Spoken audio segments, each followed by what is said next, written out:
Broadcasting live from the Zimmer Communications World Headquarters. This is Wake Up Mid-Missouri. Get ready, pal.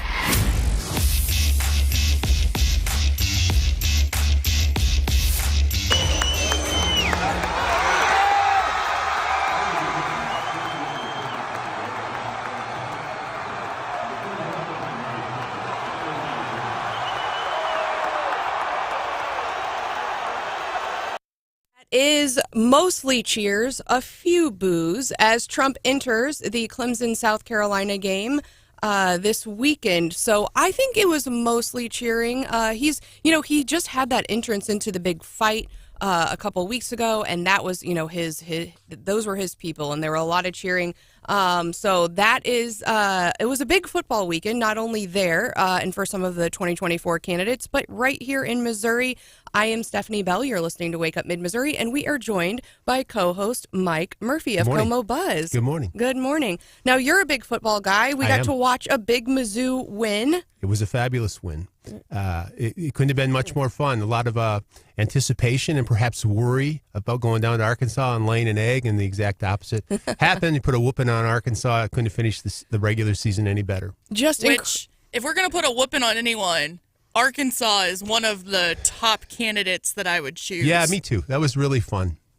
It really was. And I think just so much positivity I saw on social media, and just for the players themselves, for the coaching staff, and then excitement for, okay, you know this about me. Sports is not my thing. I can't even tell you exactly who we're playing every week. I get confused. But are we predicting yet what bowl? Do you have a vote on where you'd like to see Mizzou go? Well, I would take anything in the New Year's Six, which I think was, the feeling was, it was kind of like going to be automatic if we finished the season, in the top 10, which it looks like we should. But there's some concern about that out there. So we don't play anymore, and there's still conference championships to play elsewhere. So there'll be one more week of shuffling in the polls. There's only 12 teams that make it into a New Year's Six bowl, which is what we really want. And I think we're probably fighting along the edge of that. You think, Brian? I sure hope we're in, but yeah, I don't think that's the least bit determined yet, and it's probably a hold your breath kind of thing. Mike, you bring up a great point, because we don't know what's going to happen in the championship games, and we also, I can tell you on Rivalry Saturday, a lot of schools that were in the top 10 darn near got beat. I mean, a.k.a. Georgia, a.k.a. Washington. I do believe Missouri does get into a New Year's Six bowl, but it's not guaranteed. We won't know that. If I had to take a guess right now, and again, this is just a guess, nobody knows for sure, we won't know till next Sunday, I'd say at this point it would probably be the Peach Bowl, could be the Cotton Bowl, but really they could go anywhere. It's just there's a lot of moving parts. Fiesta Bowl also up for grabs. That's exactly right, and keep one thing also in mind that just could happen. What if Alabama beats Georgia? Which I believe they will, by the way. I believe they will. Whoa. Hot take. There, Brian. Very hot take. It's a very hot take. I'm telling you, Alabama always plays them tough. But if they do, that is going to be a real interesting thing, because the Alabama fans will tell you they should be in the championship if that happens. Now, Georgia would have one loss. That would throw the whole thing into chaos. So, but I do think Missouri probably gets in. But you're right. There is no guarantee. The resume is outstanding. The 2 losses. It could that LSU game could have been won, and nobody's played Georgia tougher. Correct. But it goes to the committee. They're going to pick 12, and we're not. We're down there around the cutting line. So, and any of those bowls would be fantastic. I think the fan base would just be fantastic. The exposure, it's a type of exposure that you can't buy at any cost. It's an extremely positive thing, for just a feel-good thing, but it's also huge to the university because it gives them national exposure that you just can't get otherwise. Yeah, so. Mike's absolutely right, and Kip Kendrick has referenced the exposure. It's just you can't buy it. CBS, they pounded Arkansas. I do believe Mike and Stephanie and John, they do get in, and Hannah. My gut feeling, it's going to be the Peach Bowl, and I'm going to just say I'm going to think it's going to be Penn State, but you're right. I'd sure be good with that. Oh, that'd be huge. Yeah. It'd be huge. Well, they have 2 losses, too. And how crazy is it that we're even having this conversation? Yeah. I mean, rewind to July, rewind to August, and here we're like, well, I'd be fine with the Peach Bowl. I'm fine with all of these wins. I mean, it's been an incredible season, and where we are from here, where people expected us to be this summer. And I think there was a lot of chatter about who America's team is, and everyone loves to root for an underdog in And then, of course, all of the Heisman stuff surrounding Cody Schrader and everyone kind of pumping him up. It's been an incredible run. And I think what fun would it be to cap it off with like a New Year's Day bowl and another big win? Oh, be huge. And Mike Kelly on the broadcast on the Tiger Network, Central Bank Tiger Radio Network, Friday referenced, and I think this is absolutely worth mentioning, he said it on air, there was a time this year where Mizzou fans at Faurot Field were booing Brady Cook. They were booing. In fact, I specifically saw one tweet early in the season that said Brady Cook was not it was a fan that said this, not a Division I quarterback. He needs to go to a school like SEMO. People were calling for Drinkwitz's head. In that Middle Tennessee game, they barely won that. There were fans that were booing there. So it is a huge. Now you've got all these players up for these massive awards. You've got assistant coach Peoples up for the Broyles Award. It has been a big raise for Coach Drink. I expect the Board of Curators will probably have a special meeting. What a turnaround, though, when you think about it. It's huge. After the second game, I remember walking home telling my wife that I'm not sure we'll win another game. Two terrible performances, really, headed into the SEC schedule. I thought, oh, this doesn't look good, and then it just turned. It turned, Wonderful. and it really turned in the Kansas State game when Mevis kicked the 61-yard field goal. But it has been magical. You're absolutely right, and that was a big deal. Boy, that game got ugly Friday. Helmets being swung, punches, a couple people ejected. But it was interesting, and it was great exposure. But, man, a physical football game. Well, we're going to try to keep it pretty positive on this Monday morning for you. We do need to note, it wasn't a great weekend for Mid-Missouri high school football. No. I think everyone who was in a semifinal was eliminated here in Mid-Mo. So sad close to those seasons, but honestly, really great that so many of our local teams made it that far. That's right. We've also we can talk a little bit about the Chiefs later as well. A good day for them, even though Taylor was not there. But I do want to get to this. We want to talk about the Jeff City murder. Yes. There was a murder in the weekend. But first, I want to do a quick introduction. Mike, you've been on our show a number of times. You are the publisher owner of Como Buzz. Correct. But this is your first time sitting in as co-host here on Wake Up Mid-Missouri. Now you've got a show here on the station on Sunday. So tell us a little bit about Como Buzz, about yourself, about your new show. So the new show is on Sunday mornings, 8 to 10. It's called Columbia Buzz, a little bit of a knockoff of Como Buzz, where we review local current events, a lot of them that were reported earlier during the week during Como Buzz. Como Buzz is my attempt to bring some more sophisticated journalism to Columbia, trying to fill a market niche in the post-daily newspaper world is how I kind of look at it. I'm a career newspaper guy. My entire career was I got my first job right out of college as a reporter. I spent about 10 years as a reporter, editor, moved over to the business side, spent some time in sales and marketing, ultimately got to run a newspaper. They call those a publisher. Became a publisher of a newspaper. Then as it kind of goes, you get a newspaper, then you get a group of newspapers, then you get a division of newspapers. So I spent most of my career actually on the business side. I arrived in Columbia when Gannett, then called Gatehouse, purchased the Columbia Tribune. I was moved in here. I ran the production, the printing and packaging facility down there. My job was to, as the newspaper business continued its decline, was to consolidate the newspapers in Missouri and the surrounding 5 states into the printing and packaging facility there. Spent about 4 years there, had this idea for Como Buzz, really loved the idea of doing it in Columbia. Had to sit out a year after I took early severance, sat out a year, put it together, launched it in 2020, and here I am, got it off the ground. I think I'm picking up some steam, and I'm thrilled to be sitting here with you guys. Well, we're really glad to have you, and I know we rely on Como Buzz. There's stories on there that no one else is telling, and so I really appreciated your work. But let's talk a little bit about who else we're going to talk to today. We've got Scott Faughn from the Missouri Times in at 7:10, and then at 8:10 we're going to hear from Adam Doerhoff. It's been a while since we've talked to him, and of course I know it's been a big deer hunting season for a lot of folks. He is the Missouri Conservation Agent for Boone County, so he'll be in at 8:10. We'll be talking to him about, I know we're getting early numbers about hunting, so we'll be excited to do that. And then we do need to get an update, Brian and John. John, tell us, is there any update from Cole County on this murder? Well, Brian was able to track down prosecutor Locke Thompson. This is a Jefferson City woman in the Cole County Jail facing murder charges in the death of an 80-year-old man. Regine Redmond has been charged with first-degree murder and armed criminal action. Authorities not saying much about it, saying the investigation's still underway. It happened on Landing Creek Road on Friday when they found an unconscious man who was pronounced dead at the scene, and no name of the victim released, but we do have a name on the suspect, thanks to Brian. Yeah, John, thank you. I did check in with Locke Thompson over the weekend and last night. Her name is Regine, as John mentioned, pronounced Regine Redmond, it's kind of unusual spelling, Rejeane. She also, a lot of people know her as Regina, is what the prosecutor told me. Her legal name is Regine. I checked her criminal record.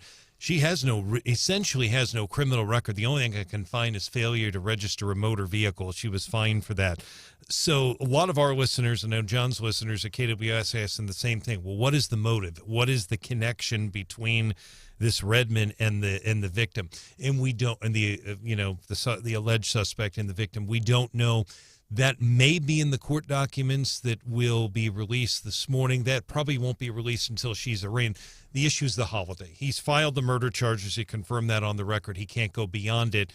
Once the court documents become available sometime this morning, we may get a better idea. But I will tell our listeners, a lot of times those are redacted. John knows this too. And we may not get a lot in there. But there's one other thing we should mention. John and I have covered so many of these. What is significant about this is the charge of first-degree murder. Mm-hmm. That indicates the prosecutor believes it was premeditated.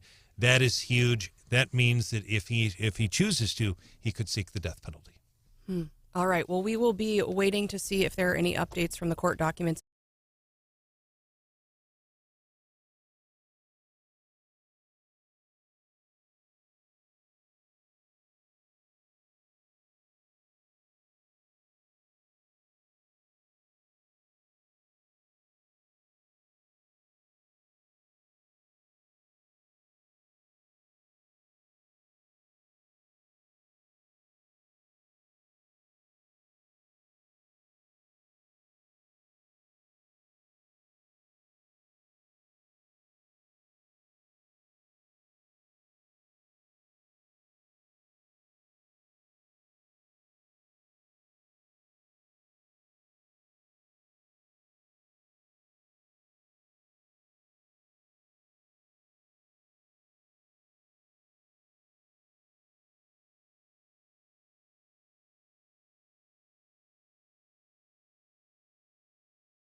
Israel and Hamas have raised concerns over the list of names each side is planning to release. You mean there's a hitch when you negotiate with basically terrorist groups? There'd be a hitch? They'd want something in return? I think it's really interesting, I think, how the national media has covered this, and the hostage situation is getting us into our daily DC rundown. But everyone's just saying, oh my gosh, just the release of hostages. It's just being reported as like good news, but we're not getting these hostages for free, are we, Mike? No, we are not. We are certainly releasing folks out of prison in Israel, very dangerous people in return. And we're negotiating with terrorists. And we're negotiating. And, there's some incentives, I believe, that maybe the ceasefire will go on longer and that they might release more hostages if we do X, Y, and Z. It's awful that we're in this situation. And I think the way the incentive structure is set up, it almost encourages them to take additional. They're thinking, okay, if we would have taken more hostages up front, we would be getting more now. It's just why would we put ourselves in this position? It's awful. So we are, but I think, everyone's kind of relieved, especially I think there was a 4-year-old American girl released yesterday, but certainly there are, I think, more than 100 still hostages that we think we know about, that we think are alive, that Hamas still has. And so how the negotiating will go toward those hostages is really unclear. And then I think the 4-day ceasefire is set to end Tuesday morning, and whether or not they will negotiate a longer ceasefire with the release of additional hostages, that we think remains to be unseen yet. We know there's going to be a showdown on foreign aid that is coming up. Chuck Schumer plans to hold a vote on Biden's request for assistance for Israel and Ukraine. Of course, that's really tied up, Mike, in this funding for border changes. You have any hope of Congress agreeing and getting this past the finish line? Yeah, I do. But you can't have. You cannot predict it. That's right? for Right. sure. You can have hope, and they should, but things get hijacked, and this is the type of issue that can go and get hijacked and go in either direction. Yeah, and I think the Senate's expecting a filibuster, so they need 60 votes to get through the Senate. But then we've already heard from some outspoken House members that they will not move forward any of these provisions without some wholesale changes to the U.S. border policy. And Democrats are saying we will not agree to any of these. Specifically, they're interested in changes to the asylum provisions. And I think so. Arizona Senator Kyrsten Sinema said those who are here seeking asylum need to have an actual claim to asylum. And they had passed some provisions that never really got to the finish line about reforming the asylum system. And Democrats are just saying that's a no-go for us. And I think it will remain a no-go. Now, the only thing that's kind of pushing back on that is public perception about the border, and the numbers about the border are so overwhelming that I think Biden and his allies have seen the public kind of backlash against how many people are actually flooding in. So do you think any of that public pressure might lead the Democrats to bend a little bit on their border policy? We've already seen Biden bend on it, so I would suspect possibly. Yeah, I mean, he's the one who proposed the border funding with this foreign aid funding. Now, it's yet to be seen whether he's doing that for political gain or whether he thinks, putting in a little bit of stuff for the border will allow him to get his money for Ukraine and for Israel. What do you think? I think it's an easy thing to negotiate, to give some on the border, because I think regardless of your political position and your party's position, I think you can see the American people want something done at the border. I think that's right. Well, we also are expecting to hear a speech from Biden today on his way to his version of how to solve our supply chain problem. Yeah. Can't wait for that one. He's got 30 steps to strengthen U.S. logistics. A lot of it has to do with just coordination among departments and increasing availability of certain data to our manufacturers and shippers. For example, he's saying we're going to take some new data from the transportation department on freight logistics and offer it to shipping companies. Like, why weren't we doing that already? So he's also, as part of his announcement, he plans to use the Defense Production Act to encourage domestic manufacturing of needed medicine. So a lot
can you start celebrating? And now that Thanksgiving is officially over, it's time. We can play all of the Christmas carols, and I feel actually behind because Hannah's been on the pumpkin spice kick though since mid-September. Yeah, but there's also this like magical overlapping of seasons that happens, John, where there's pumpkin spice season and peppermint season, right?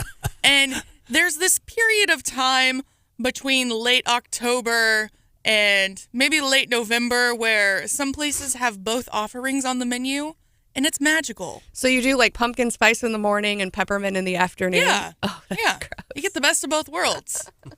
Ridiculous. Well, we hope you had a really lovely Thanksgiving. I know, Hannah, I was talking to you this morning. Do you have an answer for me? I don't. I've been trying to figure it out. What was your best bite? That's what I want to know. Everyone's like, ooh, everyone hates on certain Thanksgiving food.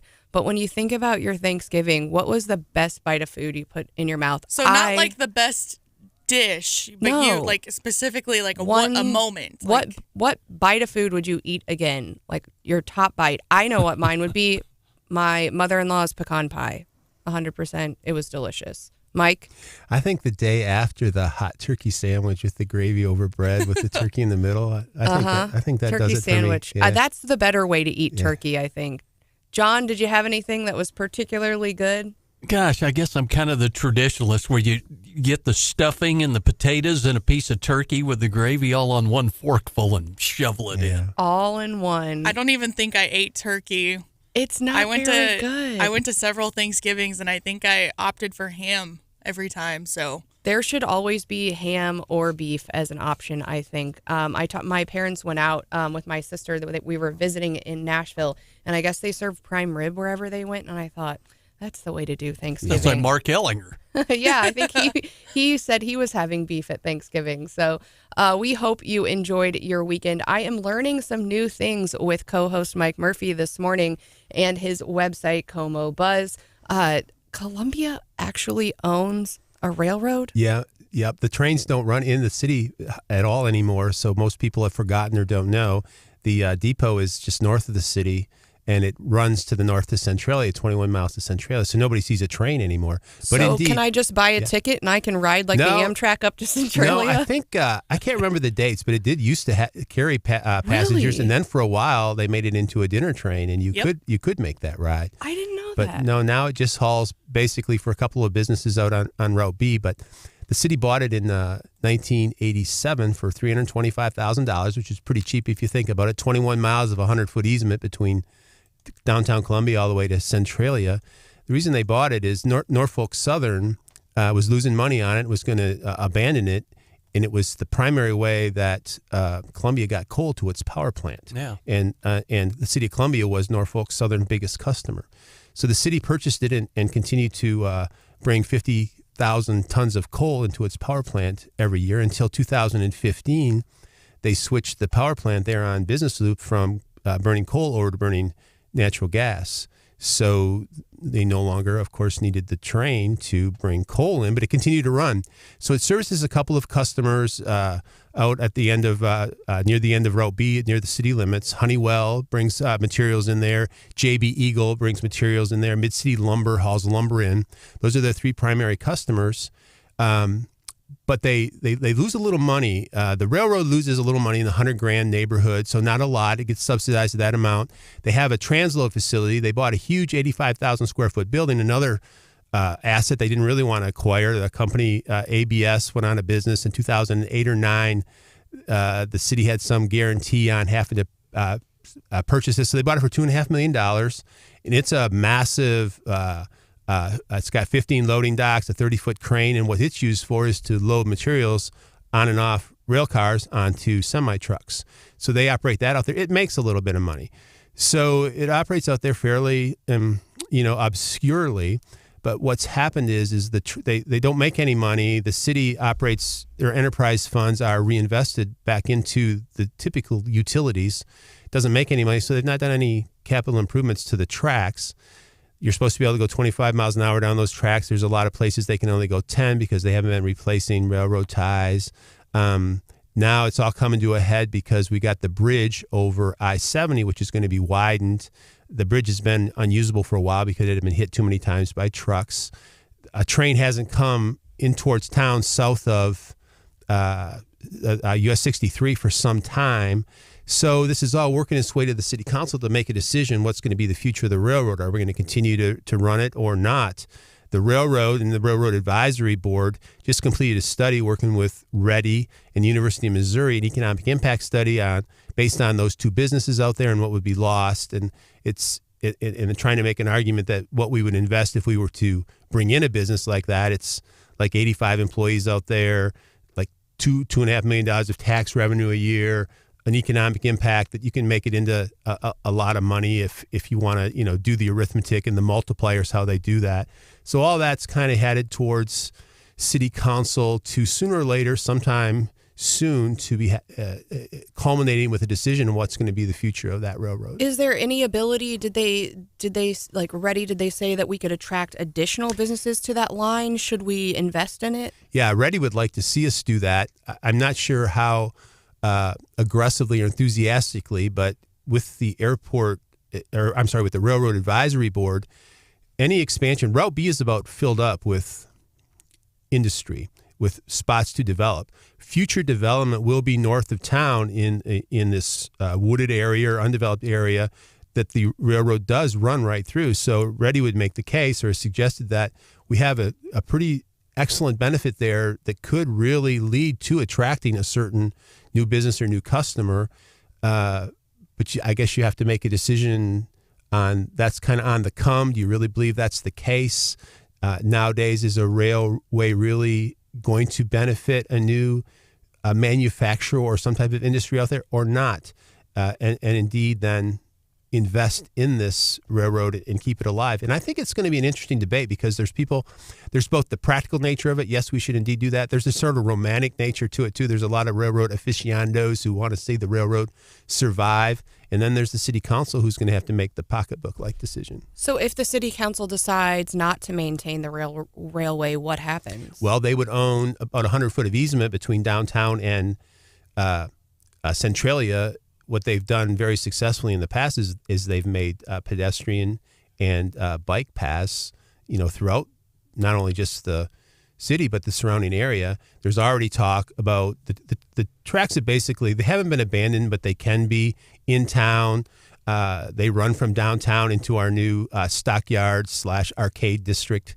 So I think, and then I think there's already talk about getting that into some type of pedestrian path. And obviously someday, probably in the future, there would be a vision that could run all the way to Centralia. Wow. And when do we expect this to come up before the city council? Well, I think the driving issue is going to be the I-70 widening, which begins in the spring, and it begins right there. So no pun intended, right? Yeah. The driving issue. Yes. No, that's important. And for anybody who spent some time on I-70 yesterday, I spent a lot of time on I-70 yesterday. It's going to be rough the next 10 years because from here to St. Louis, it's going to be under construction. Well, it was rough yesterday, and it was rough last year coming home for Thanksgiving from out of town. And I know a lot of people ended up parked. I think my original trip said I would be back by about 3, and I think I rolled into town at like 6. Oh, wow. I mean, it added a couple of hours. And I'm sure the kiddos did great with that, right? They were having a rough go of it for the last hour, and so were Mom and Dad having a rough go of it in bumper-to-bumper traffic. I think it was slightly better, but it was just, we needed a third lane. I mean, it was just slammed. So I think, but as that project progresses, then you expect the railway to be part of the discussion. Well, the bridge runs, if you notice, the bridge runs right over I-70. It's right next to another overpass. So there's going to have to be a decision whether we're going to continue. I actually think that decision is already made. There's no way they're going to put that bridge back in there. So what becomes of the railroad in that area? Some type of long-term planning is going to need to be made.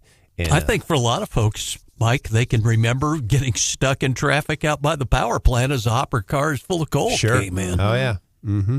Interesting. Well, we're not the only one that has train and railway drama. Hannah, have you seen this story out of St. Louis where the city's going to finally clean up the area down by the Polar Express?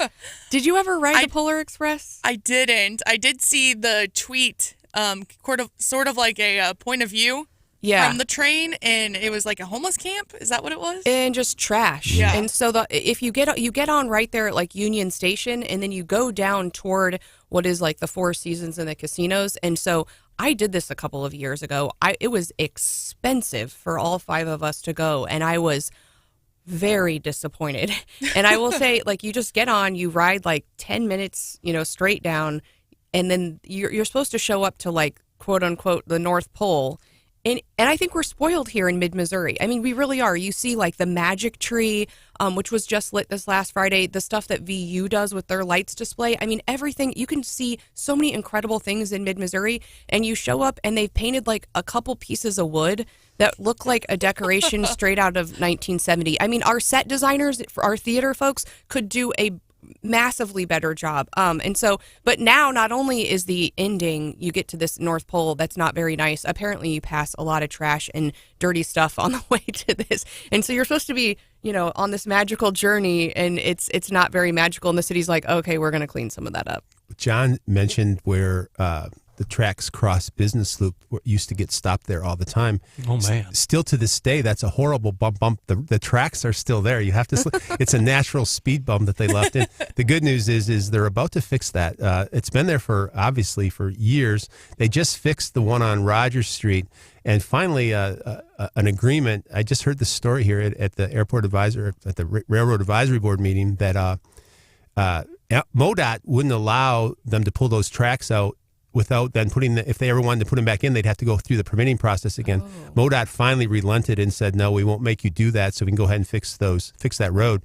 So they fixed Rogers Street, and it's a great improvement. And that really harsh bump along Business Loop is scheduled to get fixed sometime soon here. Yeah, I know it's always bizarre to me to see a train crossing like right in the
hiatus out of the NCAA tournament, and they will be returning as an 8 seed.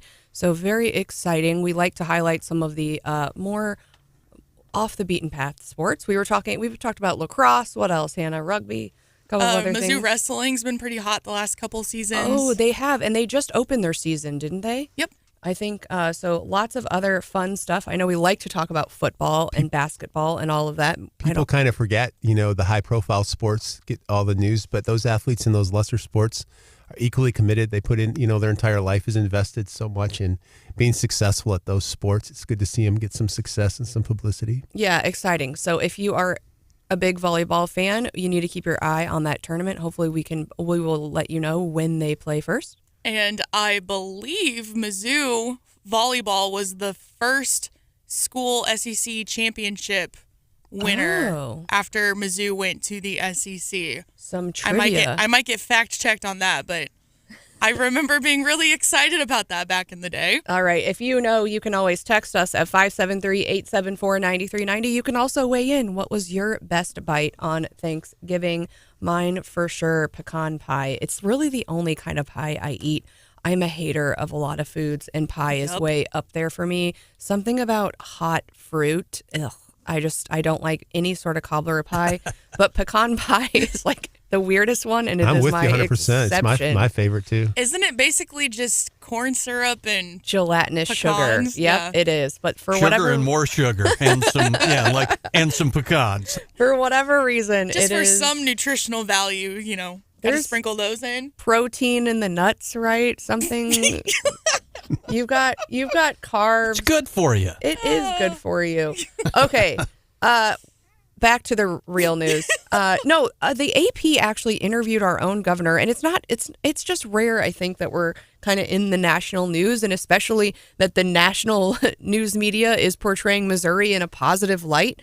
And so I've really found this interesting. The AP talked to the governor about him granting pardons. Now, he's kind of a law and order guy, Well, though. he's the old sheriff of Polk County. It doesn't really fit the profile of the narrative. Yeah, and that's what people are saying. He's like, well, he's always been a law and order guy, so why is this guy granting all of these pardons? Well, what we know is when he first got into office, there was a backlog of clemency applications. He had 3,700 clemency applications sitting on his desk. And so his office committed, and we know this, right? There was a lot of work, after the last, the Greitens administration to try to get things back on track. And I think even some of those were held over from the Nixon era, with appointments and everything else. So his office committed to, hey, let's review 100 of these a month, and let's start making some decisions. He has already denied 2,400 clemency requests, but he's granted 613 pardons and 20 commutations, some of whom we've actually had on the show. We talked to Demetrius Woods, who was the beneficiary of some of these actions, but he's kind of becoming known amongst other state governors as one of the most forward on criminal justice, Mike. Well, nearly half were drug offenses. None of these are, or for the most part, very few are violent offenders. The rest are like petty theft, some burglary, DWI, bad checks. But here's the key piece of information in there, I think. On average, the average amount of time served here is 28 years. So these people have served a lot of time for nonviolent crimes. I think, so good on the governor.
Como Buzz this morning. Good morning. And, of course, we've got producer Hannah. Hello. And John Marsh. Good morning. And we are glad to welcome back into the show the Scott Faughn with the Missouri Times. It's been a couple weeks, Scott. Yes, ma'am. A couple busy weeks in Missouri politics. That's our fault, not yours. But we're glad you are back with us. Now, we were talking some shade on St. Louis earlier because they can't get it together and they want you to take a Polar Express ride by a bunch of trash and pay good money for it. Wasn't that incredible? And then, like, the next day, Andy Banker from the Fox affiliate there was out doing just a remote about some non-controversial issue, and some dude pulls up and starts shooting him with a pellet gun.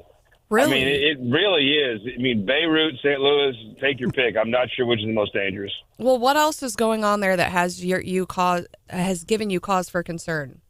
Well, I tell you, it was a story that you and Brian were talking about, I guess about a month ago, about some folks from St. Louis came over to here and thought this was St. Louis and you could just shoplift and no problem. And the Jeff City police threw out the popular tires things on the road. And just maybe want to follow up on that. I was thinking about Black Friday, and Law & Order Log Thompson, here the Cole County prosecutor, has laid the law down on those folks. And they put out a press release that was very direct, that this isn't St. Louis, we don't tolerate that here. And he's followed up. I've been kind of impressed. Did you see that story? After the initial press release, it kind of died down. But he's been on top of that. It's been impressive to me to see, and I think that's probably the right signal to send. If you're going to do that silliness, Cole County is not the place to do it. Take it somewhere else. And really, our decisions about law enforcement, whether we charge people, whether we, continue down that path and prosecute people, I mean, that is a message to folks. And I think they do pay attention, and there is talk. And these cities that are just letting people in to steal hundreds of dollars worth of merchandise, we just see those places closing up shop. And that's not what we want here in mid-Missouri. I know we celebrated Small Business Saturday this last Saturday, and I think there are a ton of folks out shopping. And that's really what we are, I think, trying to preserve. Oh, that's such a great part about downtown Jefferson City is all the stores. And you're right. Part of that is those stores operate on margins that can't have a bunch of shoplifting. And kudos to Locke and the police for making that clear. But also, I loved your talk about the pardons. Mike Parson does not get enough credit for this. Honestly, Donald Trump doesn't get enough credit for this. He started, before it was a little bit taboo for a Republican governor to issue pardons. Jay Nixon, part of his law and order message as far as governor was he didn't issue a lot of pardons. Eric Greitens didn't spend a lot of minutes on the job as governor anyway, so this is just another that didn't get done. But Mike Parson has really come in, and what a testament to Trump, what a testament to Governor Parson for taking these applications seriously, going through, vetting them, and having the confidence, and it takes a man to issue a pardon. And he's just, the old sheriff's confident of himself. Anybody who thinks he's not law and order is just being ridiculous.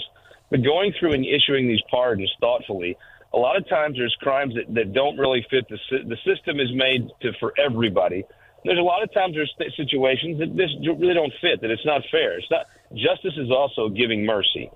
And I think there's a real great story that I'm glad the AP told about the pardons and the thoughtfulness that he's doing. And hopefully whoever replaces him will use the same thoughtfulness in that pardon process. And again, you can say what you will about Trump. There were some very good things he did, and part of it was this is something that started at the national level of Trump taking another look at some of these cases and freeing people or commuting sentences or wiping away records of folks who probably deserved it. Good for them.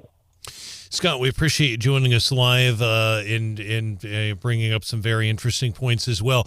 I know a lot of people are interested in the politics and stuff, and obviously we're covering that. But there's an event this Friday that goes beyond politics, and for people who haven't been there in Jefferson City, they have no idea how big this thing is. It's called the Downtown Living Windows. It'll be Friday in Jefferson City. Thousands of people, Scott. That's not only big for the governor's mansion. The governor will be there. It's big for the shops as well. What can you tell us about that event? Well, I go every year. It is on my calendar immediately. The downtown folks do such a great job.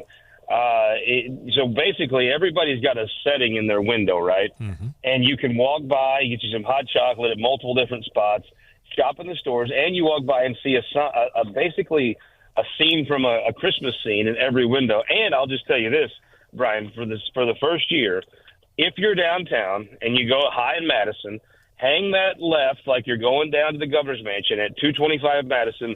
You will see in the window not only the leg lamp, but an entire reenactment of the Christmas story with myself and Gussie. It's going to be outstanding, and I can't wait. That is awesome. That is great. You'll put your eye out, Scott. That is We got to awesome. get a pellet gun. That's right.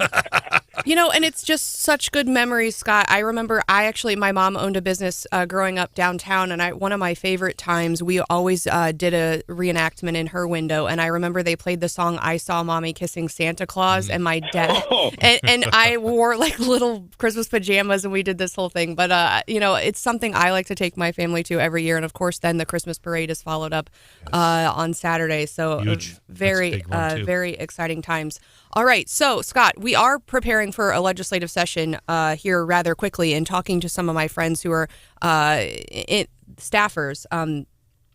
Pre-filing comes up the beginning of December, but really because of the holiday, they already know what they're pre-filing. They've had their caucuses, they're geared up, they're ready to go for session already. So what can we expect? Are we going to see fireworks right out of the gate? Oh, yeah, absolutely. I heard Bill Eigel, senator from St. Charles, give a speech. He wants to eliminate personal property taxes. And that's a fine goal, and that's something a lot of states discuss. His desire is to not replace them with anything. So I guess I kind of respect him for actually doing the Republican three-step of waste, fraud, and abuse.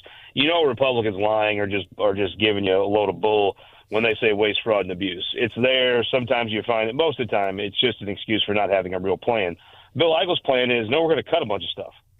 So, your drainage districts, your ambulance districts, your special policing districts, your schools, he's going to cut them. And I respect the guy that'll just say, no, my plan is we're going to give you no money. We're going to cut your money. He actually is telling you exactly what he's going to do instead of giving you, some nice sugary thoughts.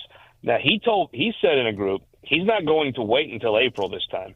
He wants his bill heard in January, February. Now, the way the Senate works, getting it through a committee is going to be tough. A lot of times his bill doesn't make it out of committee. But if he's going to hold the floor and demand a vote on that early in session, that'll come up everything. I think there'll be a few good things that do happen. IP reform will be a debate. Everybody's for IP reform until they have to decide what kind of IP reform they want.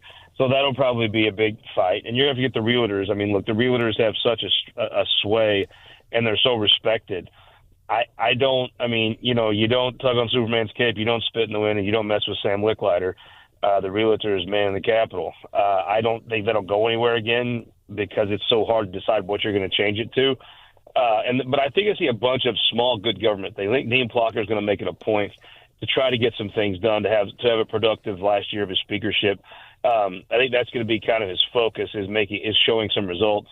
You'll probably see the House will pass a bunch of tax cuts. This will be a shock. The House will pass a bunch of guns and abortion bills. None of that will go anywhere. There's a thing called the Rural Jobs Initiative that I think could go very far this year. Be a great thing for rural Missouri. And again, it's so funny.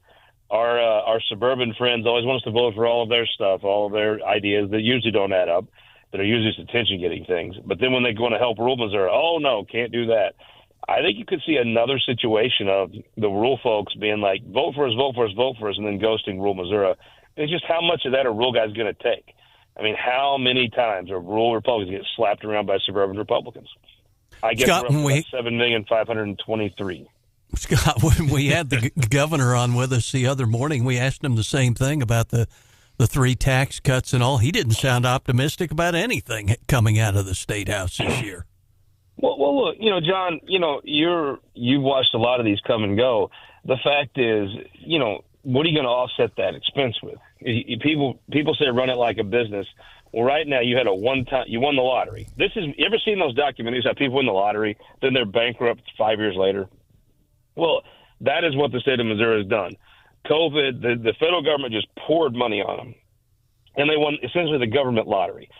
And now they've cut taxes, and they're going to be bankrupt 5 years later. And that's exactly. You find your waitress that hits the lottery, and all of a sudden she's got her new Benz, she's got her big house, all financed, dripping with diamond rings.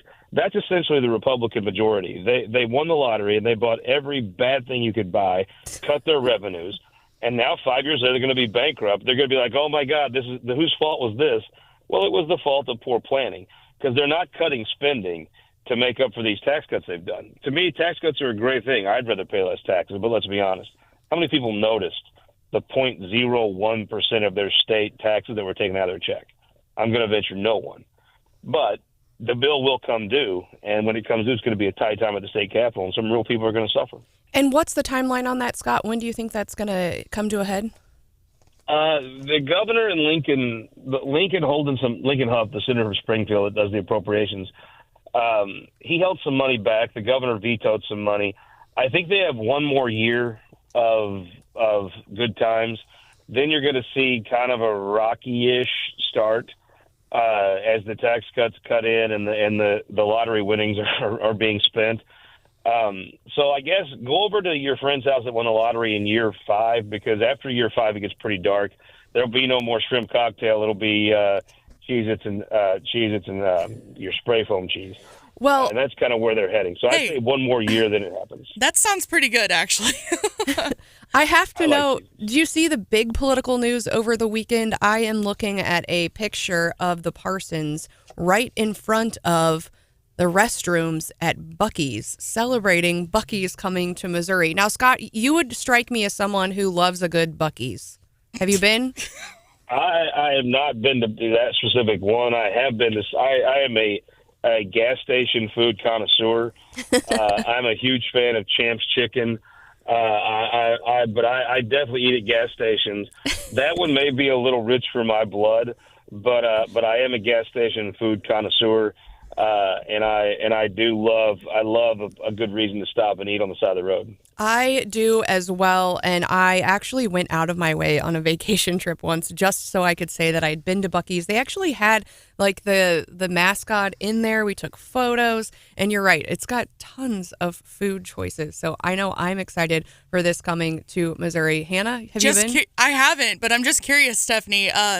What makes someone look like they might enjoy going to Buc-ee's? Scott always talks about himself being a hillbilly, and the Buc-ee's was kind of like a hillbilly gas station if there ever was one. Okay. Right? Well, I absolutely am a hillbilly, and I do love me. Sometimes I don't go to some of the chain big dogs. I'm more of your Champ's Chicken, Chester Fried Chicken. You give me a good bologna sandwich, and I'm in. But I am absolutely. I look a big part of my day and put a big hillbilly smile on my hillbilly face is to go eat me some gas station lunch. I'm all in. All right. Well, that is going to be all we have time for this morning with you, Scott. We'll be sure and catch up with you next week. Thanks for joining us this morning. And Friday at Living Windows, A Christmas Story, 225 Madison. We're so excited. The whole house is like totally into this. All right. We'll be there. Thanks, Scott. All right, coming up next, we've got What's Hot with Hannah. Hannah. Things you probably shouldn't do at Disney World. All right, that's up next on Wake Up Mid-Missouri.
What's Hot with Hannah?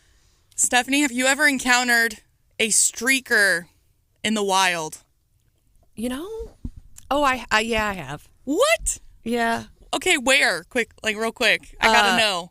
So it's a tradition at the end of rugby games when you score your first point that you run around the field. And so I have seen that. John, Mike? Nope. Y'all ever encountered a streaker in the wild? Boy, not lately.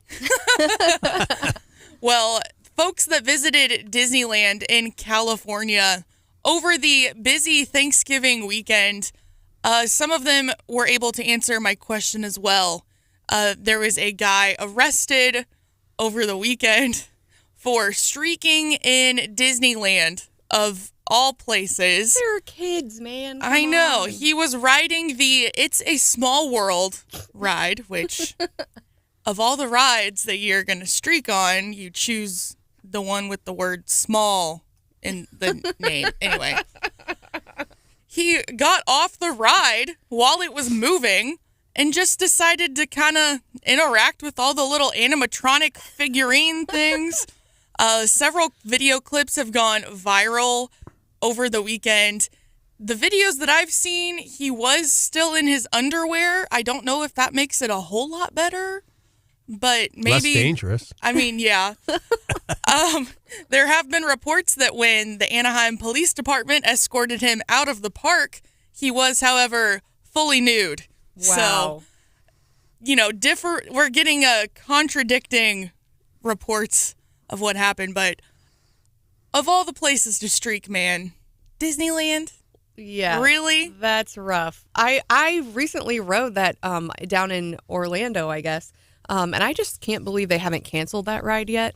Disney's gone so woke, and I know they've canceled some of their other rides that, like, as you're going through the various countries, I'm like, there's so much stereotyping I was just shocked. I was like, I can't believe this one survived. Maybe it's because it's one of the oldest rides, I think, there in Orlando.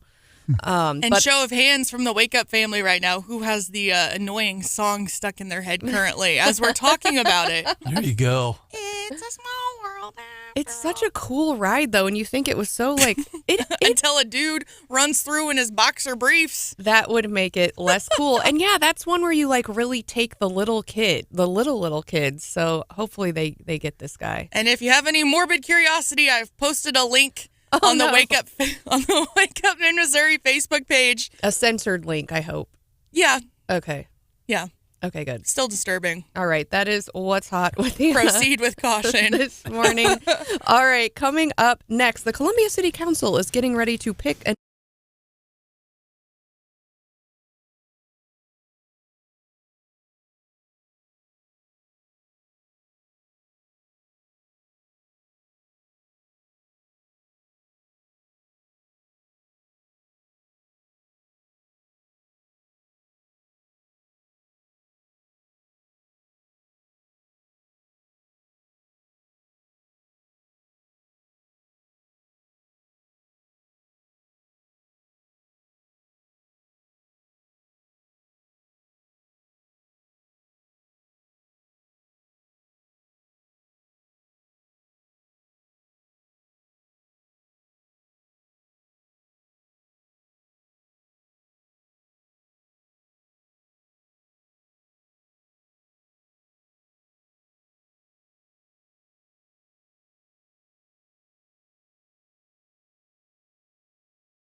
They will meet and decide who to basically appoint in this interim position. That person may or may not then run for city council.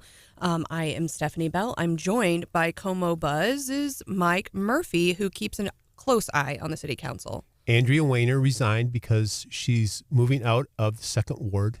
Her final day, I believe, is Wednesday. Her resignation will be effective. So she gets to vote tonight. Correct. Huh. And she announced at the last council meeting that of the 8 people who have applied to be appointed to fulfill her term, which ends at the municipal elections in April, that she was going to be voting for Rachel Proffitt, one of the 8 candidates.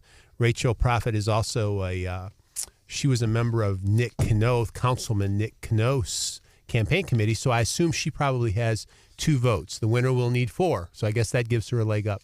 Yeah, and 8's kind of a lot. I mean, we don't see that many people when these races come up sign up to run for them. Yeah, it is interesting, and some have said they will run, and some have said they will not.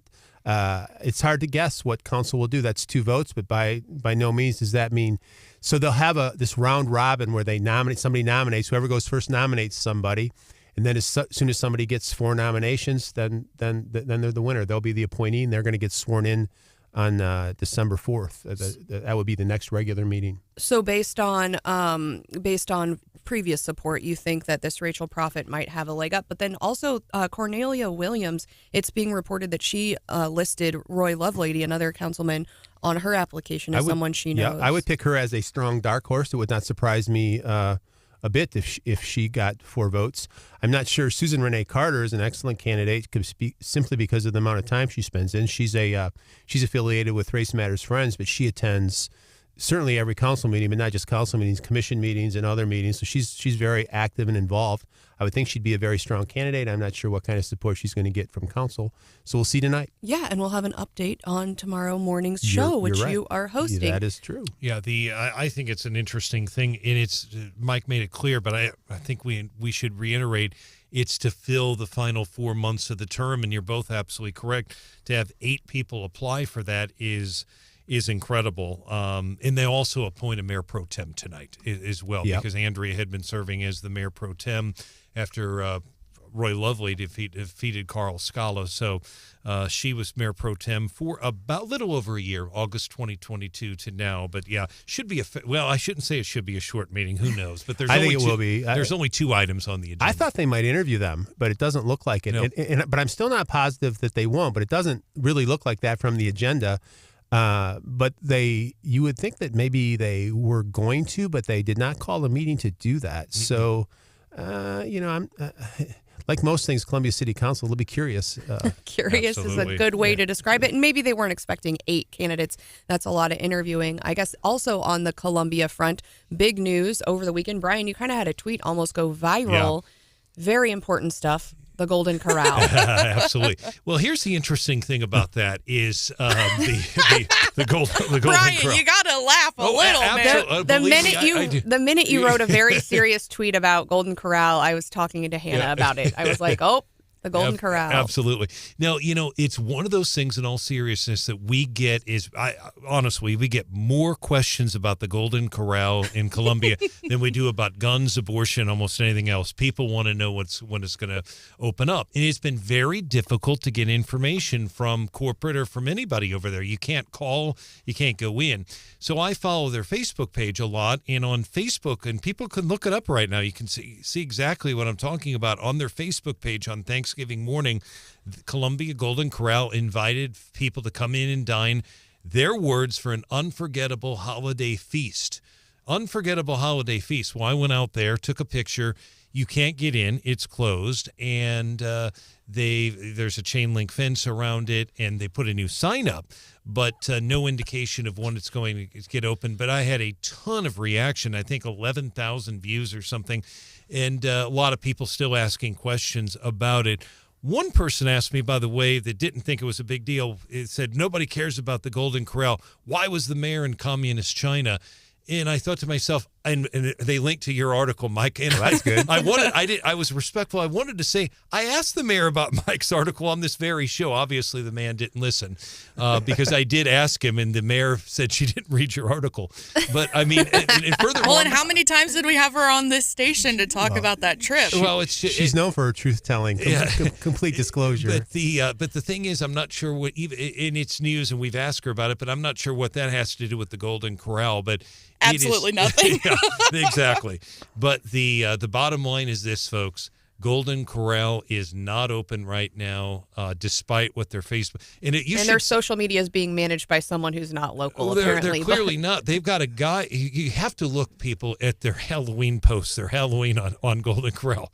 There's a guy wearing. It looks like he's wearing a horse hat, and he's drinking a soda, and they're saying something about come in, and oh my God, the people are so upset because they're saying it's not open. You would think someone would look at their page, though, but clearly it's not. Very poorly run. Somebody's doing social media for the whole company is what I would guess. Sounds like it. Yeah. Well, and Hannah, you said you're still seeing a lot of questions about Red Lobster in Jefferson City. Man, the JCMO Good, Bad, and Ugly Facebook page is very entertaining. And yeah, John, I see lots of posts asking when the Red Lobster is going to reopen, which of course it had some fire damages a couple months ago, right? Had a couple of places in Jefferson City go that route. Mm-hmm. Yeah, but folks are very concerned about when Red Lobster will be reopening as well in Jefferson City. Just the hard news here on Wake Up Mid-Mo. I'm amazed nobody took Brian to task for not propping up Cracker Barrel when he did the post on Golden Corral. Well, he was just across the street, so exactly. And Cracker Barrel was just packed with people. So was Bob Evans. But I will tell you. By the way, Red Lobster's still closed. I went out there the other day. I think it was Saturday when I was doing football, and it's still closed. But the Golden Corral at one time, people will remember this. Jefferson City was the same because they used to have one in Jeff City on Missouri Boulevard. It's been closed for a number of years. It became a Ruby Tuesday, and now it's a Papo's, basically same location. But the one in Jeff City a little bit, but the one in Columbia more, it was packed years and years ago for Thanksgiving. You couldn't get in the place, so people are interested in that. But the place I always went to as a kid was a very busy place. It was the Ponderosa. Do they even have those anymore? It was like it was kind of like it was just an all-you-can-eat buffet. I remember the last Ponderosa. By the way, that was where Speaker Bob Griffin loved to eat when he was Speaker. He loved to be down there eating a steak. I thought you said he liked the Taco Bell. He liked the Taco Bell. He liked a couple places, but he liked the Taco Bell. But I'd find him at Ponderosa. Most of them were taverns. But he liked the Ponderosa though. But the last Ponderosa, to the best of my knowledge, closed in a little town called Washington, Missouri during the 2020 campaign, and it closed. And what I remember about that is Nicole Galloway was blaming she was the state auditor running for the governor at the time, and was blaming it on Parsons' economic plan or whatever. And whether it was or not, it was the last one to close. But I think it was the last one.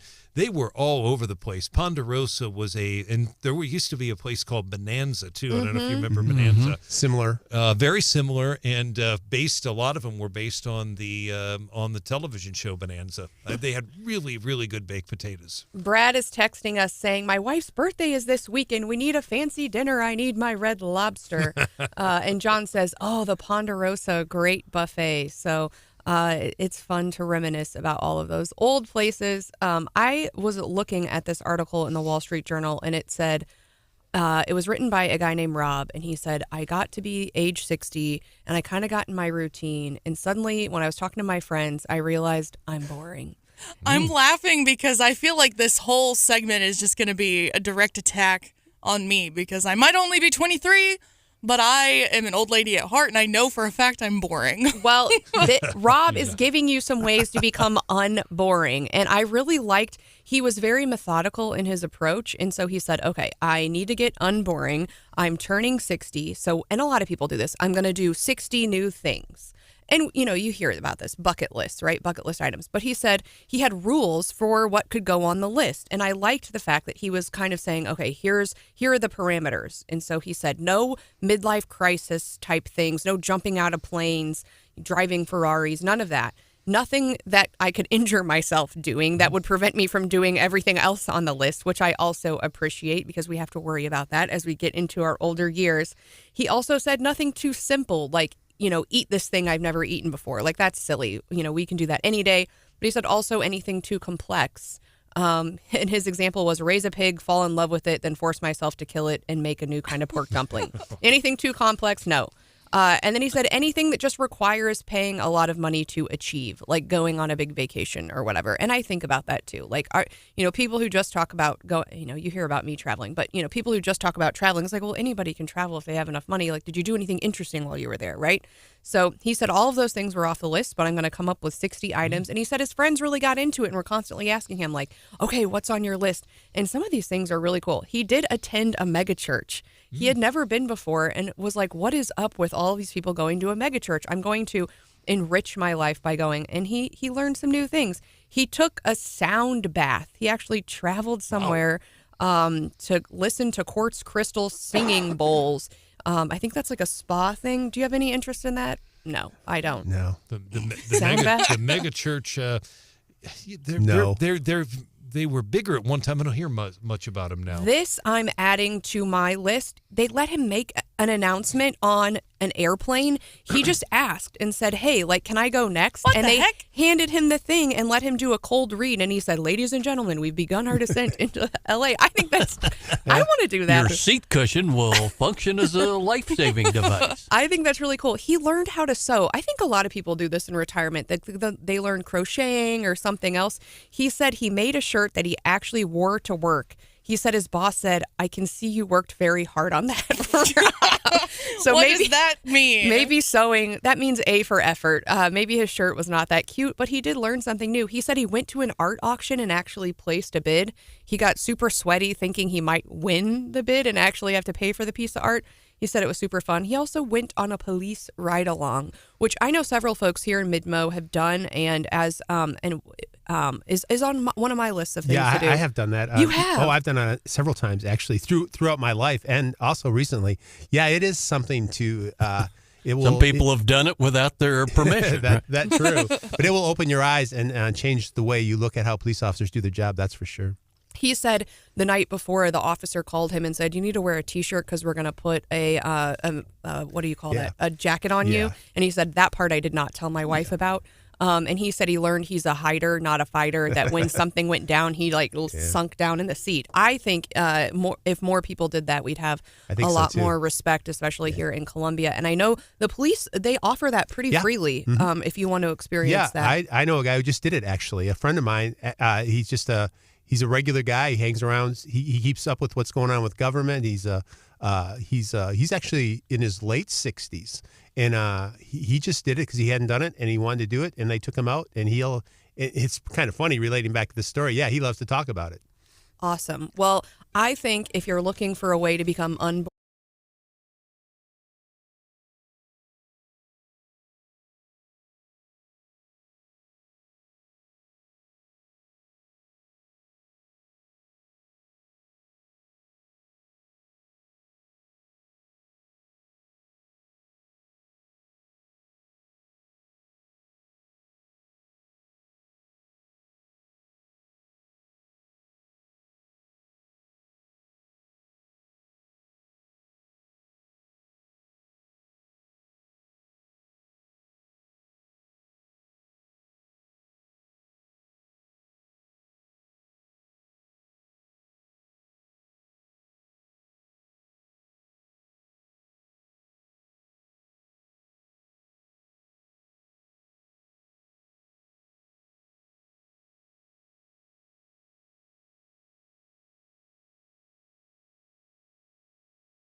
tumbler before. Prepare to get a dose of it. You know, the Stanley tumblers, known for their durability. Now there's a TikTok video that went viral.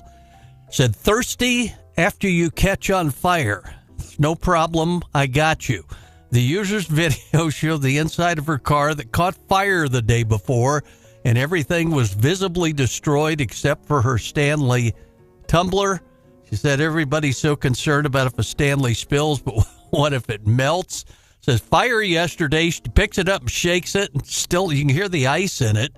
And somebody had enough sense to say, pretty good marketing for Stanley, to where the president of Stanley responded in a titch to TikTok saying, well, they're going to send her some new Stanley tumblers, and they're also going to replace her car and get her a new one. They said they'll probably never do this again. Said glad she was okay, and shows that Stanleys are built for life. They also said that anybody who maybe had a Yeti tumbler probably afford to buy their own replacement car. And now you know the rest of that story. Is that a Stanley sitting on your desk, Hannah?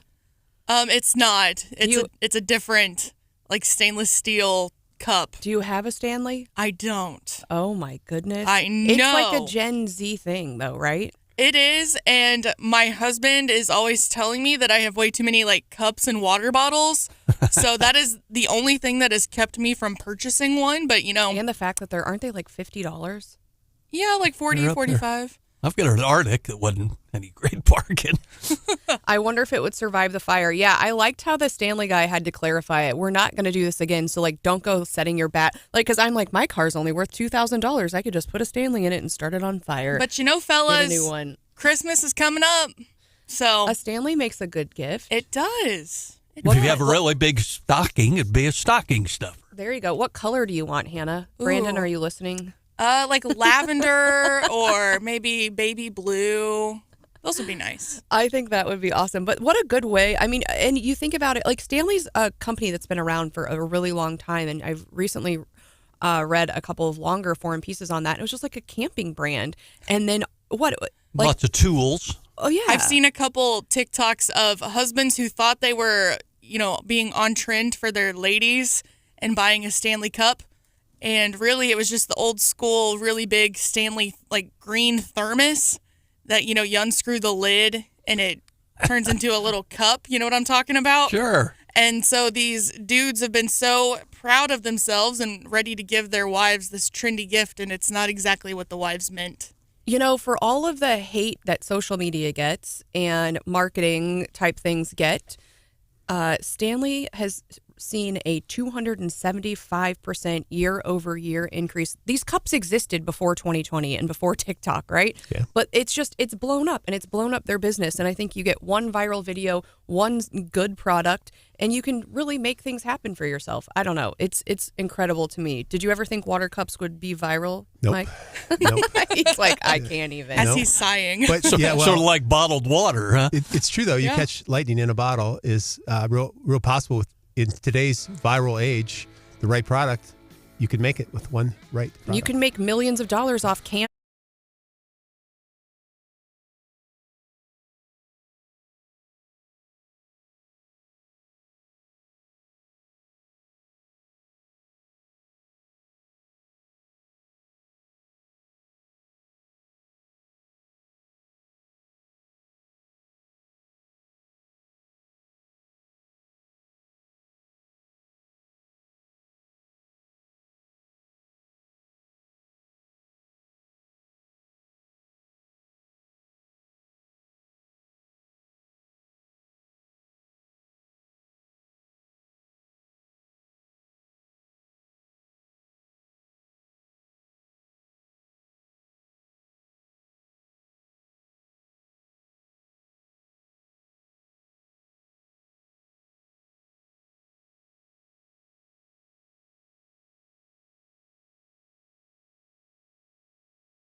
Can't. I don't like it. Okay, we just finished up the busiest travel day of the year so far, according to TSA, and actually, it went better than expected, I think. I was on I-70. I did not fly anywhere, and it was better than years past. I think less construction, and it was at least moving. I know last year on the Sunday after Thanksgiving, I was just parked on I-70 for quite a while. But it sounds like, and usually, when the airlines hit a snafu, Twitter is ablaze with people complaining, and I really didn't see that, Mike. There was one delay at COU on Wednesday morning, I think. But other than that, I didn't hear anything either.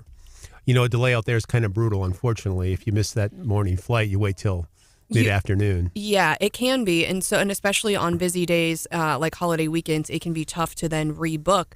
But there's an update. And so I fly out of that airport a lot. And lately, they've been all out of rice cakes when I show up. So there's free rice cakes typically, thanks to Quaker, and they're very delicious. But some days you show up and those little baskets are empty and you're thinking, how am I, especially with the delay, what am I going to eat sitting here? It's been a year now, and I think that airport has been to pretty good reviews from everybody. But they need to take care of this no food or drink in there. And that was the promise when they built the thing, was hey, we are going to get this new thing. There's going to be jet bridges, but more importantly, we're going to have a restaurant. Yeah, it's kind of disappointing. It's taken a year, but they finally, just last Monday night, a week ago today, the city council approved an agreement that the airport put together for it's a vending space. So it's not really a restaurant yet. It's what they call cashierless with that Amazon checkout technology, which you've seen in other airports. So there will be food, drinks, souvenirs, and travel essentials available in about an 1,800 square foot space they're calling the market, where you will go in and basically a sophisticated vending operation. I don't love that idea. I'm not going to lie. At least is a big upgrade from what they've got. No, it is disappointing, but here's the issue. With 6 flights a day in and out, you just don't have the volume of passengers over the period of time to support what everybody would really like to see out there. And they can't convince somebody to try to pull off like what they have in Jeff City, where you have this little destination restaurant where people support it from around town, besides just who's in and out of the airport. So this is the fallback plan, and I think the thought process is, as airline traffic builds out there, which they really believe it will, there will be an opportunity someday for a better setup, but that's what's going in soon. I guess you could say it just hasn't really taken off yet. Yeah. Very good, Hannah. Thank the you. airport being about 8 minutes from my house, I would really love to see like a destination restaurant there, but it sounds like I'm going to have to wait a little bit longer. Well, we are pleased to be joined this morning by Adam Doerhoff of Missouri Conservation. He is the conservation agent for Boone County. He has been very busy over the last couple weeks with hunting season, and I've been working on getting him here this morning to talk to us about numbers. Adam, tell us, what's the update? Are we up for the year? Are we down? Good morning. Good morning. Yes, I've got some numbers right here for you for the opening weekend of the November portion firearms deer season, which is right there in mid-November. Those 2 days of the year have the highest hunter effort and the highest harvest. 90,000 plus deer were harvested over that Saturday and Sunday a couple weeks ago. And for that entire 11-day season, close to 194,000 deer were harvested. Now, we've had archery season, we've already had several other firearm seasons. There's more seasons to come. So by the time all this is completed in mid-January, we'll likely see somewhere around 300,000 deer harvested and telechecked in the state of Missouri. Now, over time, I was just visiting with some family, and they said, remember when it used to, you never saw deer as a kid, and it used to be hard. It just wasn't something, and they weren't littered all over I-70. And I think even in my lifetime, I'm thinking, why is there so many deer now? Am I just misremembering, or are we really seeing that many more deer today?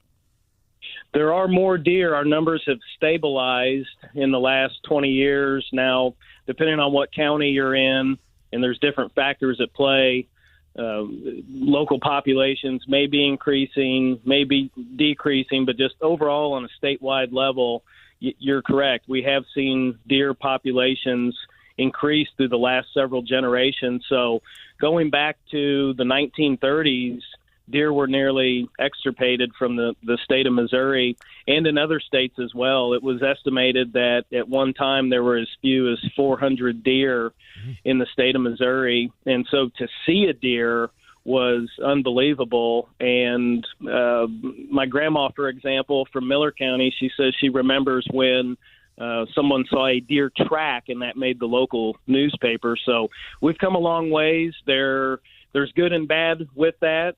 You know, it's depending on who you are. It's fun to see more deer and have more deer to hunt, but then along with that does come the possibility of more auto collisions and damage to crops and landscaping and things like that. So we try to balance all that as best we can with the deer seasons. An awful lot of math and computer modeling goes into that. We want to try to maintain healthy deer numbers. And, you know, we're not all the same. Different people have different opinions on what the right number of deer is, and that's a concept known as social carrying capacity. So it actually can be a pretty complicated topic, but I think we do a great job here in Missouri. Adam, talk about the department, how the department does so much outreach with veterans and warriors in transition hunting. I know Callaway County State Rep Jim Schulte hosts some of those hunts. Talk about that a little bit. Well, we certainly do a lot of what we do with the help of partnerships, and there are so many partnerships across the state of Missouri that the Department of Conservation has. And one of those are with veteran hunts. We do have one of those coming up here in Boone County, I believe this next weekend, when we have the first of 2 weekends of an antlerless firearms deer season. There's hunts for wounded warriors. There's hunts for kids, all different kinds of groups. And, you know, that I tell you what, I'd love to come back on and be able to have a little bit more of that information to share with you in the near future. But can't say enough about all of those hunts, and it takes a lot of effort, but everybody involved is very passionate about it and glad to be involved and help out. We appreciate joining us, Adam, here on live on Wake Up Mid-Missouri. One of the big issues that we have going on, very positive in Mid-Missouri, is the Boone County Nature School, which is a partnership between CPS, the Department of Conservation, all 6 Boone County school districts. I was just down there in late October, and they had the dedication of the council house at that time, 111 acres. It's in 3 Creeks, looks to open up next year, sometime in June of 2024. I didn't get a chance to talk to her because she was so busy, but it was Sarah Parker Pauley that spoke there that day. She's the director of your department. And I remember her going to the podium and said the biggest thing she sees with the kids when they go to that, and it's still under construction now, is smiles. What are your thoughts on that facility down there? Well, it's unbelievable, and we're very fortunate to have that.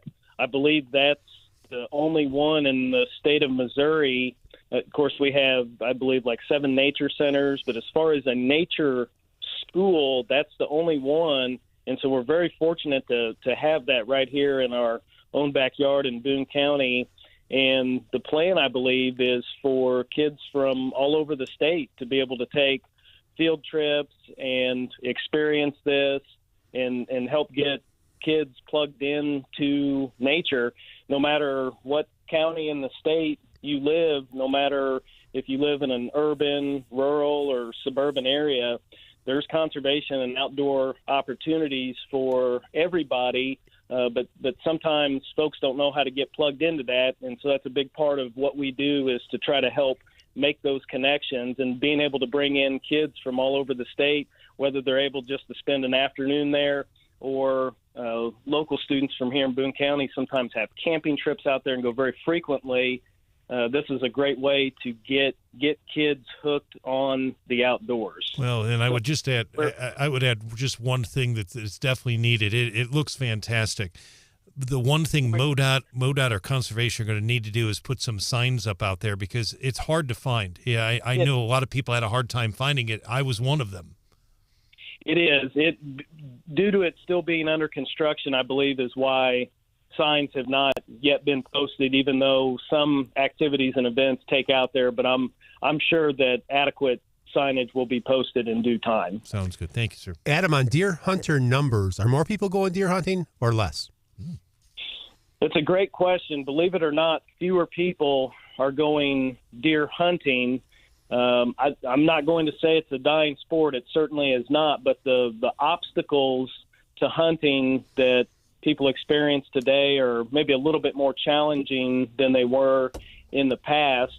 The great news is if you're a hunter, the opportunity has never been better. So going back to how we started this segment with, fewer deer. So when I was growing up, yeah, you went deer hunting. A lot of times you just sat there and you didn't see a deer, or the opportunity to harvest one was it was a lot more slim. So we're really in a golden age for that right now. But the reality is that here in Missouri and really in, I think, all states, managing agencies like the Department of Conservation are relying sometimes on fewer people to harvest the same amount of deer. So how do we do that? We have more seasons. We have more liberal bag limits. We expand our methods. For example, crossbow didn't used to be a permissible archery method. It is now. Things like that.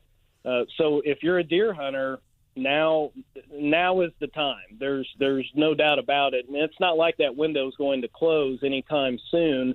But I think maybe it's a little bit easier to get into some other non-consumptive activities such as bird watching, kayaking, things like that, than consumptive activities such as fishing and hunting. But the opportunities are there. Again, a big part of our job is to help people understand those opportunities and make those connections. And believe it or not, right here in Boone County, think of all the towns around Columbia and how big Columbia is itself. There is so much public land here available for hunting in Boone County. And how would people learn about where that public land is?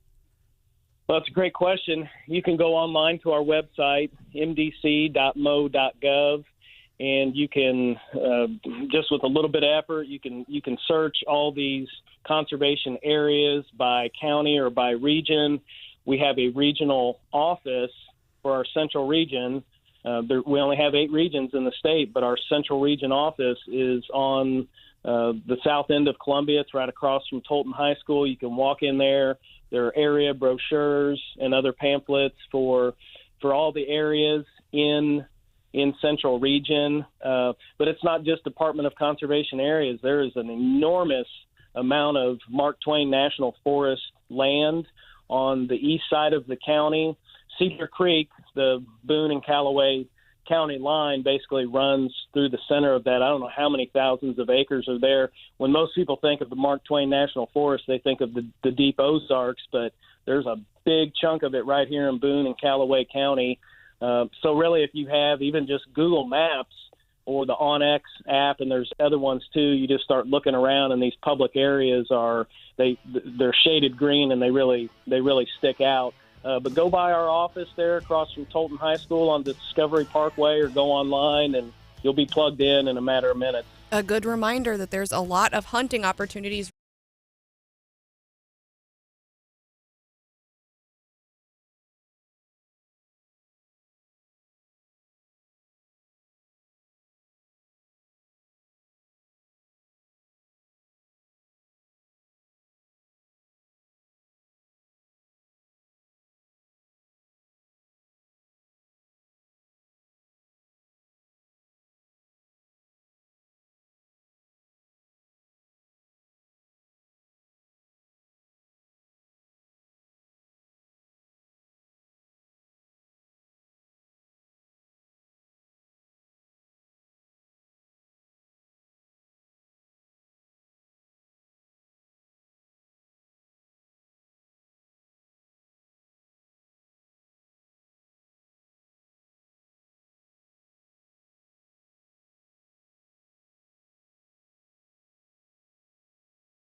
a few minutes. I'm really sad about this news, Hannah. So I thought I had a leg up on people. I use this app every day. I use it in business. I use it for personal use. It's on my phone, on my iPad. I use the web-based application. Do you know what I'm talking about? Is it Snapchat? No, it sure isn't. I use Notion, and we even use it here for show prepping. And it's this independent, like I think of it as like a small business, like an independent thing. It's not related to anything else, and it's just like made my life so much easier. Spelled like it's the regular word Notion, not any weird spelling like big tech likes to do. And I just love it, and it's become a part of my daily routine. And I learned just recently that Microsoft has introduced a copycat product called Loop.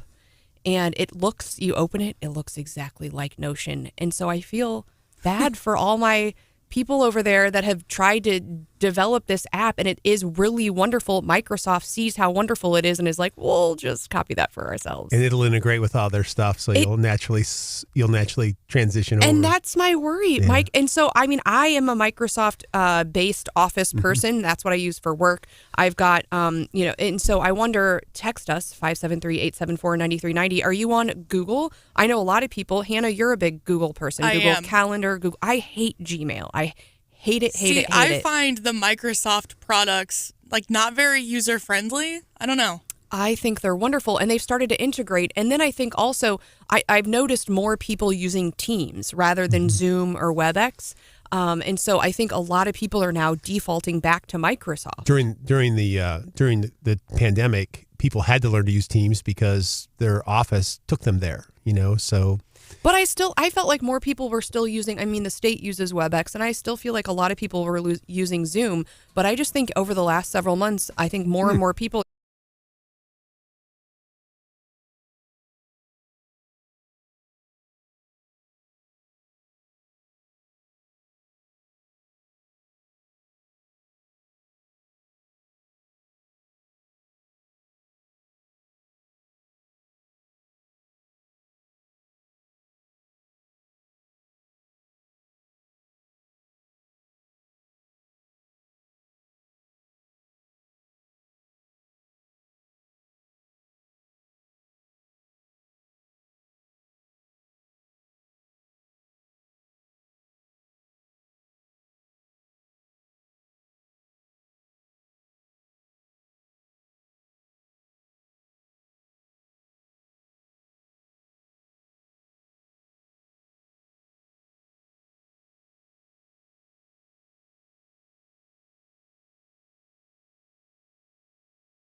Mo. Most recently, he had been talking to Kip Kendrick. We've got some new lawsuits, not involving Boone County, but others related to the marijuana tax. And we had heard there was some debate over the language in the constitutional provision. Of course, Missouri voters voted in favor of recreational marijuana. Now, there's no dispute on the medical marijuana front that was in beforehand, but on recreational marijuana, communities can vote to add a tax. Most have. And the question is it stackable? And so the tax typically is 3%.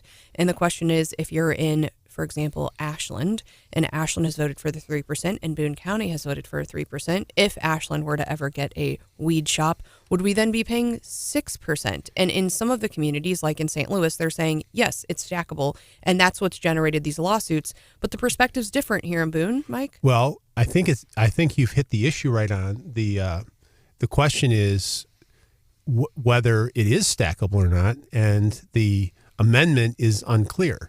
I know that the intent of the amendment was that it would not be stackable. Columbia attorney Dan Viets was very active in writing that amendment, and I asked him directly when this first came up, and he said, no, it wasn't intended to be stackable.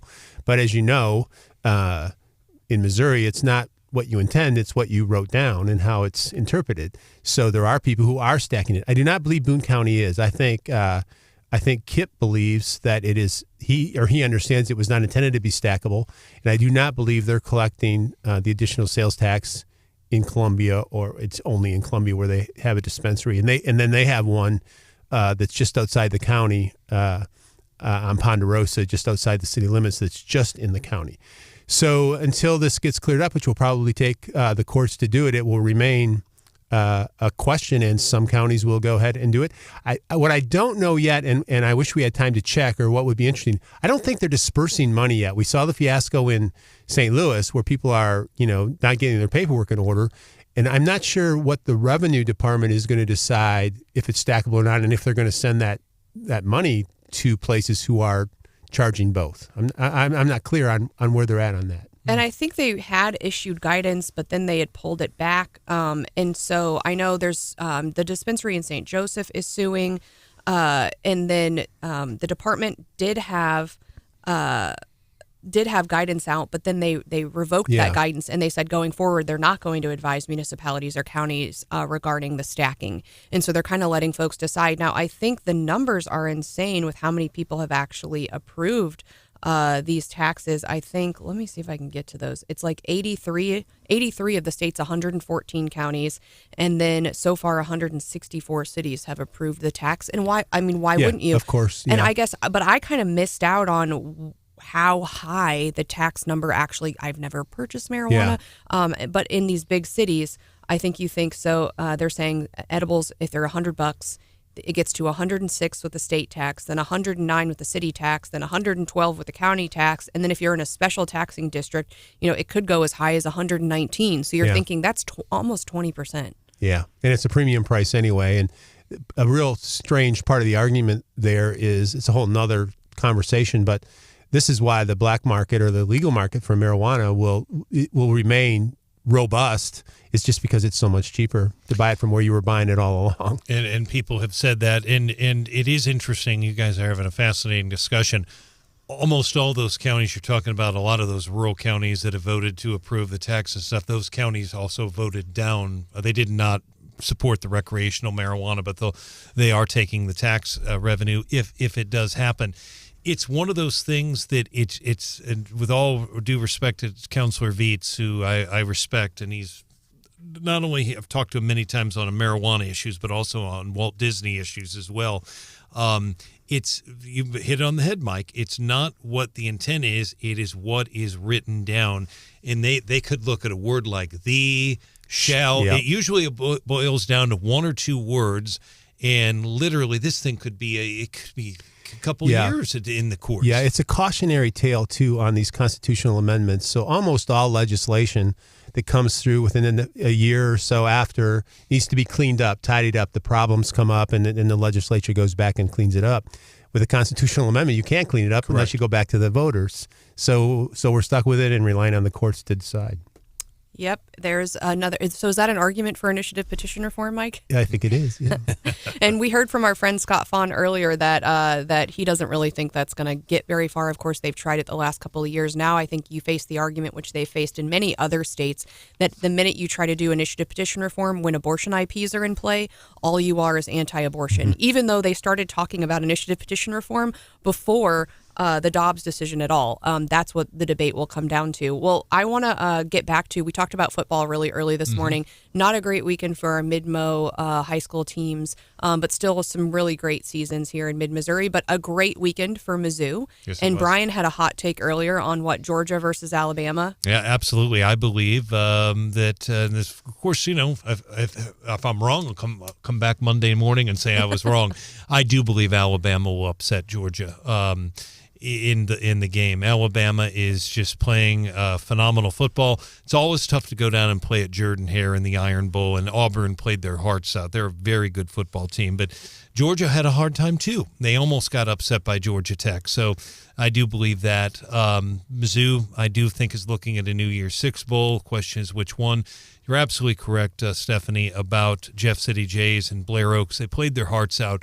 Blair Oaks darn near came from behind, and just they had a fourth, and I believe it was one, couldn't get it going, and they were marching down the field, had the potential game-winning score ready to go, but they ran out of room. They got stopped on a fourth down. That was Park Hill Central out of the Farmington area, and the Jays, they played their hearts out, but Kearney was just the better team. I think it was 42-7. Still great seasons. I can tell you, I know a lot of other really, really, really happy people that kind of revolved around my household on Saturday. So I was born and raised in Michigan. Okay. I spent my first 40 some years in the great state of Michigan. And so noon, it's 11 o'clock here, but noon on the Saturday after Thanksgiving is a big event every single year. And as excited as I was to watch Mizzou pound Arkansas, and that was fun, I was really excited to see the Michigan Wolverines win their third in a row over Ohio State.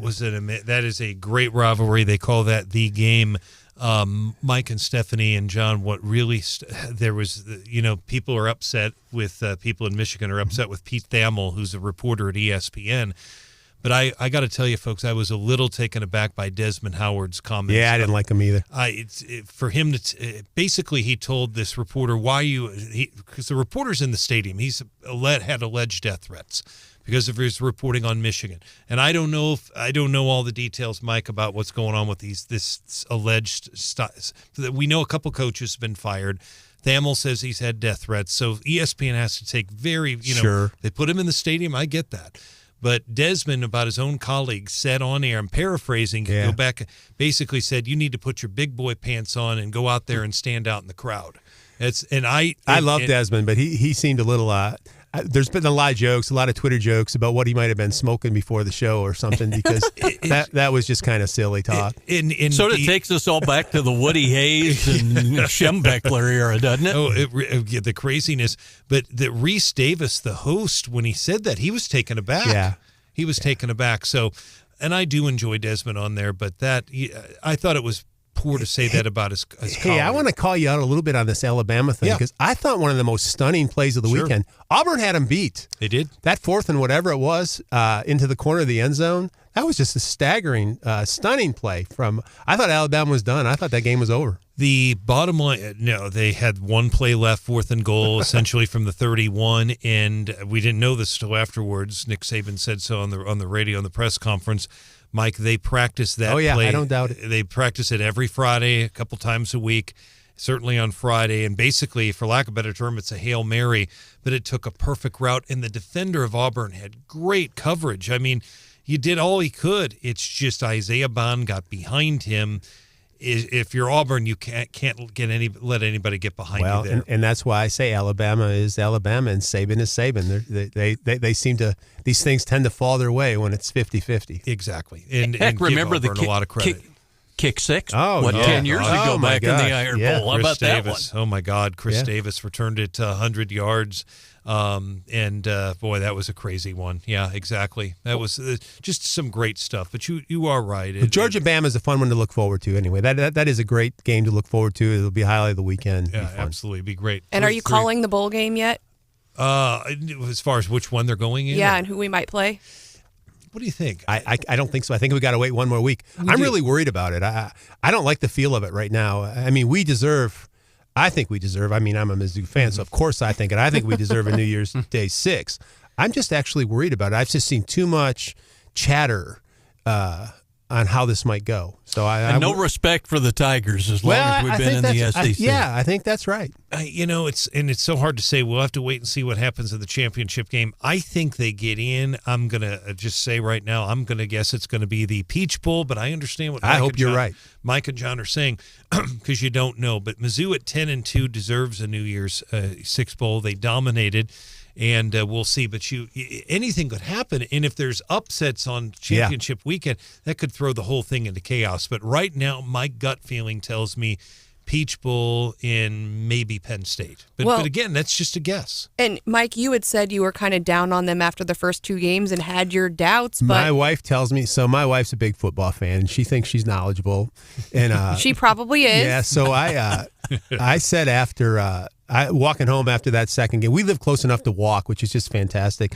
Walking home after that game, I said the words. I mean, I'm worried about them winning another game. You got that big SEC schedule coming. They look terrible. They did. And then that, like you said earlier, the K-State thing happened, and it's been something ever since. Yeah, I had my doubts yesterday when the Chiefs went down. What was it, 14-0 opening the game? I thought, this is over. I'm sitting in traffic on I-70, listening to the game on our friends KCMQ, listening to the Chiefs. And man, it was a fun game to listen to and kept us entertained the whole. I don't know what happened, but they certainly turned it around. They did, and Aiden O'Connell. 21 unanswered points. Yeah, exactly. Aiden O'Connell played his heart out, but just the Chiefs really turned it around. I agree. Mitch, I had him on KCMQ as well. Mitch Holtis does a nice job on there. It was great, but a lot of fun to listen to that. But we'll see what happens to Mizzou. But you're right. You don't want Mike. You're absolutely right. You don't want to count your chickens before they hatch. I'm just saying at this point they should be, but you never know what's going to happen. They should be. I definitely think I'm they hopeful. should be too. I definitely just the. Again, and this is the point that needs to get reiterated, I think. I mean, they had that. They could have won that LSU game, right? Absolutely. That game was winnable. And just think what kind of season we would be talking. I mean, I guess there's always that what ifs, but just think. And then, still to this day, nobody's played Georgia better. Correct. So, I mean, that means you're running with the top dogs in the country, and you've got to be in New Year's 6, I would think. Yes. But I'll be a lot happier when I see that done. Malik Neighbors somehow got behind the defenders. If they keep him in front of them, they win the football game, and they would be 11-1 right now. Wow. Yeah. Well, it is an exciting season, and I am excited to watch it over the next week or so play out, and then we'll get the ultimate result of when we might be able to watch the Tigers play again. Of course, our volleyball Tigers just made the NCAA tournament, and we'll have an update for you when you can watch them. We're getting some texts, so I think we got to get to leftovers next, but we've also got a lot of stuff sitting in the mailbag. You all are funny this morning. You've been saving it up for us. We'll read some of those.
Uh-oh. All right. Well, we've got some leftovers in our fridge of stuff we didn't get to today. Of course, I am going to have to nominate Claire McCaskill for Loser of the Week. Let's go ahead and put her on the list. Yes, we do that every Friday. If you have nominations, feel free to send them in. But apparently on live TV, she declared Trump more dangerous than Hitler. Yeah, and was 82 maybe. It's like, what's she got to do that for? All right. What's in your leftovers, Mike? The district, which is downtown Columbia's community improvement district, is providing free horse-drawn carriage rides every Saturday and Sunday night, afternoon really, for the rest of the holiday season. Starting at 4 p.m., Fretboard Coffee is in the North Village Arts District. You can get a free ticket there. You got to go get your ticket.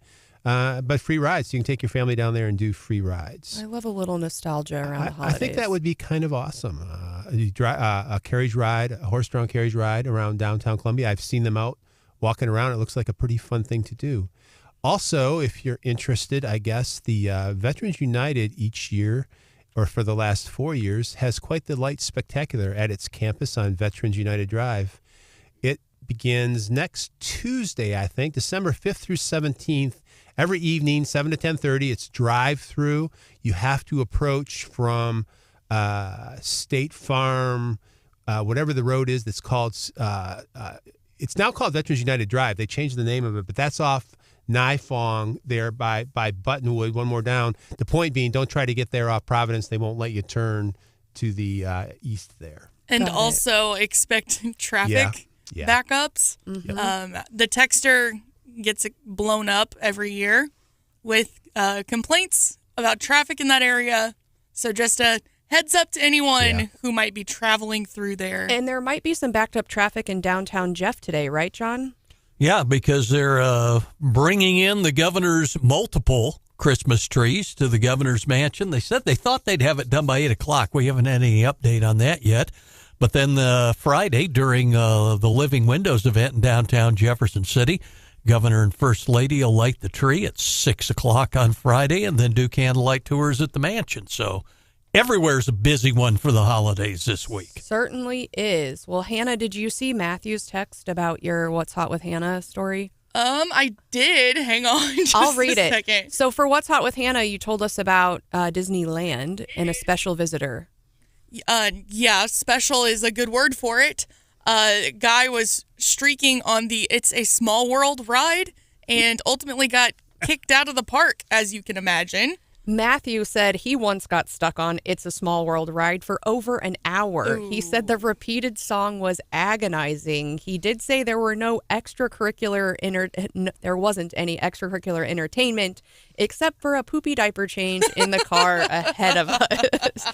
The gagging noise from the others was entertaining in and of itself. Gotta do what you gotta do, man. Pretty horrible. And of course, we talked to Adam Doerhoff earlier about deer season, and he said there are, Mike, you asked him, are there fewer hunters here now than, even though there's actually more deer being shot.